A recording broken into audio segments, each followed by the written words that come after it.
think about your customers. What's best for my customers? What decision is best right now in this moment that is best for my customers? And if you can take that decision making against your customers and your team, chances are every single time that you make a decision, it's going to be the right one because you're doing what's best for everybody that makes up your business. All right, guys, entrepreneurial decision-making process. Today, I'm going to teach you two really easy, really low-hanging fruit pieces of advice that if you use when it comes to your decision-making, I promise you, not only will it be easy, but you'll make excellent decisions. And I'm going to show you how to do that now. Okay, so we're going to start with how to make a proper decision. As an entrepreneur, if you need help when it comes to making decisions, there's two areas that you look at before you make the decision. So let's just say you're plagued with indecision. Okay, great. You're plagued with indecision. Don't feel bad. A lot of people are as well. So what do? You're going to weigh it out against two things. One, your team. Two, the customers. If you have to make a decision, ask yourself, what's best for my team? What's best for my customers? Typically, they're aligned, and that decision is best solved or best made if you're weighing it out for the two proper things, which is your team and your customers. So we're going to unpack that now in the rest of the show. All right. So the first piece, your team. So if you have to make a decision and you're struggling with the decision, look at your team in this aspect: team, culture, and core values. So you're faced with this decision and you're not sure what to do. So think about it. To make this decision, let me think about my team, let me think about my culture, and let me think about my core values. If you weigh it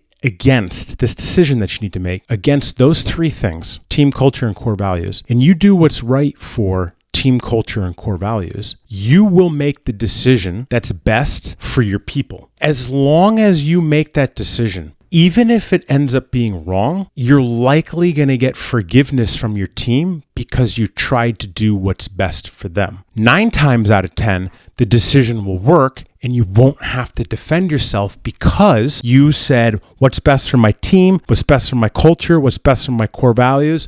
All right, this is what's best. That's what I'm going to do. And that's typically what works. Now, after you've weighed it out with team, culture, and core values, move to the second piece here, which is your customers. If you have to make a decision, think about your customers. What's best for my customers? What decision is best right now in this moment that is best for my customers? And if you can take that decision making against your customers and your team, chances are every single time that you make a decision, it's going to be the right one because you're doing what's best for everybody that makes up your business. And that's how, as an entrepreneur, you make a decision. Do what's right for your people, and you'll always make the right decision. It's that simple. It's just often overlooked and usually not taught in this manner. Selfishly, I wanted to explain this to you guys because this is how I make my decisions, and almost always the decisions are correct. And if they're not correct, I look at my core values and I look at the whole that I made by perceiving the core value to the decision, but it's so rare that happens. I really didn't even think I needed to talk about it on this show. And before I go, let me just say a little bit more about weighing out the decisions regarding the customers, which is if you make a decision for your customers or make a decision that you weighed out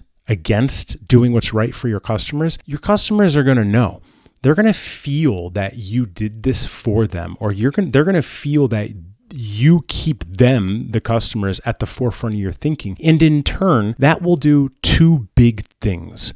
One, your customers will tell everyone. And two, that will drop your CAC costs. Your customer acquisition costs will come down because your customers are going to tell everyone they know because you care and you're making decisions for them. All right, guys, if you have questions regarding decision making or have a decision that you need to make live, drop it below in the comments. Let's talk about it. And before you go, make sure you smash that like button, hit subscribe, and I'll catch you next time.